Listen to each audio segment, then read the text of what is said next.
আসসালামু আলাইকুম। সকল প্রশংসা মহান রব্বুল আলমিনের। আমরা আসছি রমনা রমনা না আচ্ছা চিলমারী উপজেলার রমনা ঘাটে।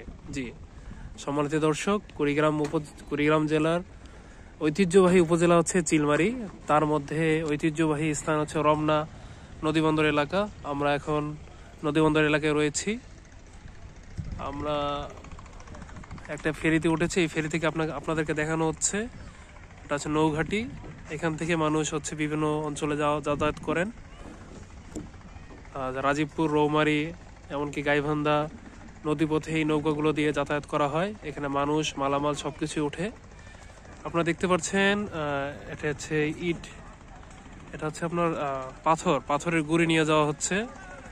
শ্রমিকরা তাদের মাথায় বোঝা করে নিয়ে যাচ্ছেন, নৌকা বোঝাই করতেছেন। এই অঞ্চলে আসলে আপনার হচ্ছে বালু, ইট, পাথর, সিমেন্ট এভাবেই আসলে যাতায়াত করেন আর কি। হ্যাঁ, যে সম্মানিত দর্শক, চর অঞ্চলে এখান থেকেই সবকিছু নিয়ে যাওয়া হয়। আমরা খুব দুর্গম এলাকায় আছি। আমাদের সফর সঙ্গী রয়েছেন সুমাইয়া তামান্না। জি জি সম্মানিত দর্শক, সুমাইয়া তামান্না উনি একদম মুর্শিদ নিয়ে আসছেন, যে উনি দেখতে আসবেন নদীবন্দর। উনি ভাবসাব, ওনার নানা বাড়ি হচ্ছে উলিপুরেই, কোথায় যেন সাদ্দারগা। উনি হয়তো উলিপুর চিলমারি এসেছেন। আমরা আরেকটা নৌকা দেখতে পাচ্ছি। এখানে মানুষজন ছাদে এবং নৌকার ভিতরে চলে যাচ্ছেন। ট্রেনের ছাদে চলাচল করা নিষেধ রয়েছে, কিন্তু হচ্ছে আপনার নৌকার ছাদে যাতায়াত করতে মানুষ স্বাচ্ছন্দ্য বোধ করেন। তুমি চাইলে যাইতে পারতা, যাইতা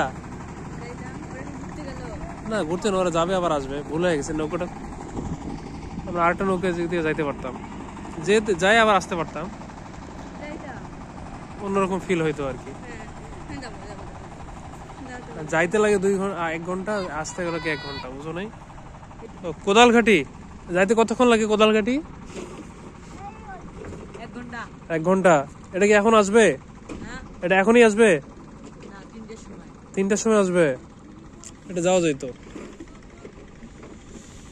অন্য আরেকদিন আমরা এসে যাব। আর কোনো নৌকা যাবে কিনা আমরা দেখতে পাচ্ছি। তামান্নার নৌকাতে ওঠার খুব শখ উঠেছিল। তুমি নৌকাতে ওঠো নাই কখনো? উঠছিলাম একবার, ধরলা। মানে এভাবে তো বড় কথা যাতায়াত করা হয়নি, তাই না? আচ্ছা যাও, কথা দিচ্ছি ইনশাল্লাহ ফেব্রুয়ারিতে আমরা আরেকদিন আসবো।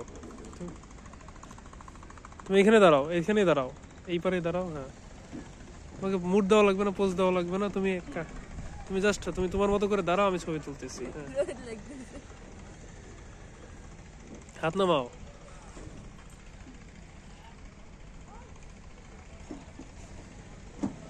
তুমি স্টিল মুড হয়ে দাঁড়াও না। হ্যাঁ,